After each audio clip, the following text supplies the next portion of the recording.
দেশের মার্কেটে অফিসিয়ালভাবে রেডমি নিয়ে আসতে যাচ্ছে তাদের নতুন একটা লোয়ার বাজেট সেগমেন্টের দুর্দান্ত ফোন রেডমি 13। আর আজকের ভিডিওতে এই ফোনটা নিয়ে ডিটেলস কথা বলবো আপনাদের সাথে।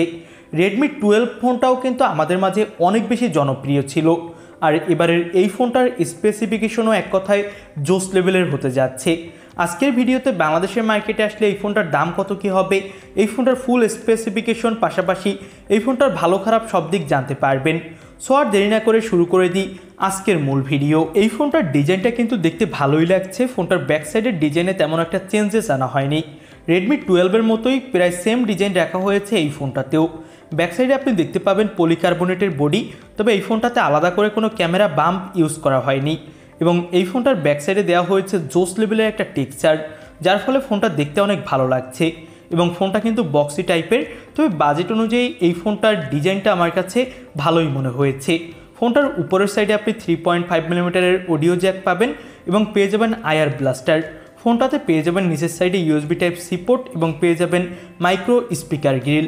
ওভারঅল যদি বলি তাহলে ফোনটার লুক, ডিজাইন, পাশাপাশি বিল্ড কোয়ালিটি ঠিকঠাক। ফোনটাতে সামনে দেওয়া হয়েছে মিডল পাঞ্চল কাটিং একটা ডিসপ্লে, যেটা 6.7 ইঞ্চি মাপের এবং 90 হার্জ রিফ্রেশ রেটের IPS LCD panel.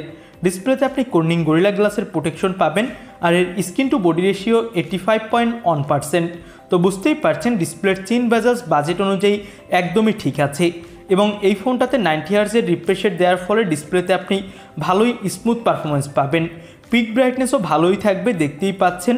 Proper লাইটিংয়েও use করলে ব্রাইটনেসের তেমন একটা ঘাটতি কিন্তু এখানে আপনাকে ফেস করতে হবে না। ওভারঅল যদি বলি তাহলে ফোনটার ডিজাইন আমার কাছে, পাশাপাশি ডিসপ্লে কোয়ালিটি ভালোই মনে হয়েছে। ফোনটাতে মিডিয়াটেকের Helio G91 ultra chipset use করা হয়েছে, যার অ্যান্টুটু স্কোর দাঁড়িয়েছে 2,65,000। গেমিং বলতে PUBG, Free Fire, Call of Duty, Asphalt 9 এইসব ধরনের গেমগুলো আপনি মিডিয়াম সেটিংসে ভালোই প্লে করতে পারবেন এই ফোনটাতে। তবে যদি একদম আল্ট্রা সেটিংসে গেম প্লে করেন তাহলে অবশ্যই আপনাকে ল্যাগ ইস্যু এবং ফ্রেম ড্রপ ইস্যু ফেস করতে হবে। এই ফোনটাতে ইউজ করা হয়েছে out of the box Android 14 এবং পেয়ে যাবেন HyperOS। ওভারঅল এই ফোনটা কিন্তু আমার কাছে পারফরমেন্সের দিক থেকে ঠিকঠাক মনে হয়েছে। ব্যাক সাইডে এই ফোনটাতে 108 মেগাপিক্সেলের প্রাইমারি ক্যামেরা ইউজ করা হয়েছে, সাথে 2 মেগাপিক্সেলের একটা লেন্স পাবেন।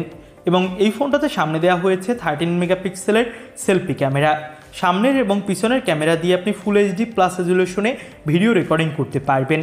ফোনটা দিয়ে তোলা কিছু ছবি আপনি দেখতেই পাচ্ছেন, ভালোই ফটোগ্রাফি করা যাচ্ছিল। তবে একটা আল্ট্রা ওয়াইড ক্যামেরা দিলে আরও ভালো ফটোগ্রাফি করা যেত। এখানেই মূলত আমার কাছে মনে হয়েছে ক্যামেরা কোয়ালিটিটা একটু পিছিয়ে আছে, তবে ডিটেলস এবং শার্পনেসের তেমন একটা কিন্তু ঘাটতি দেখা যায়নি। 5030 mAh ব্যাটারি পাবেন, বক্সের 33 ওয়াটের ফাস্ট চার্জার পাবেন। মোটামুটি দ্রুতই চার্জ করা যাবে এই ফোনটা। এবার আমরা কথা বলবো ফোনটার প্রাইজিং নিয়ে। এই ফোনটা এই জুন মাসেরই আগামী 9 থেকে 10 তারিখের মধ্যে লঞ্চ হওয়ার সম্ভাবনা বেশি, এবং বাংলাদেশের মার্কেটে এই ফোনটা যখন আসবে তখন এর প্রাইস হতে পারে 20,999 টাকা থেকে শুরু করে বেস ভেরিয়েন্ট, টপ ভেরিয়েন্টের প্রাইস 25,000 টাকার আশেপাশে। এর বেস ভেরিয়েন্ট হলো 6128GB আর টপ ভেরিয়েন্ট হলো 8256GB। এবং এই 6GBর সাথে এবং 8GBর সাথে আরও 6GB করে এবং 8GB করে আপনি ভার্চুয়াল র্যাম অ্যাড করতে পারবেন। তো ওভারঅল বললে এই ফোনটা কিন্তু আমার কাছে ভালোই মনে হয়েছে। ফোনটার পারফরমেন্স কোয়ালিটি ভালো, পাশাপাশি বিগ ডিসপ্লে, দুর্দান্ত ডিজাইন এবং পেয়ে যাবেন ভালো একটা ক্যামেরা কোয়ালিটি। আপনাদের কাছে এই ফোনটা কেমন কি লাগলো সেটা অবশ্যই আমাদের কমেন্ট বক্সে জানাবেন। অন্য কোনো কোশ্চেন থাকলে সেটাও কমেন্ট বক্সে জানাতে পারেন, উত্তর দেওয়ার ট্রাই করব। আজকের মতো ভিডিও এখানেই শেষ করছি। পরবর্তী কোনো ভিডিওতে আপনাদের সাথে কথা হবে। আল্লাহ হাফেজ।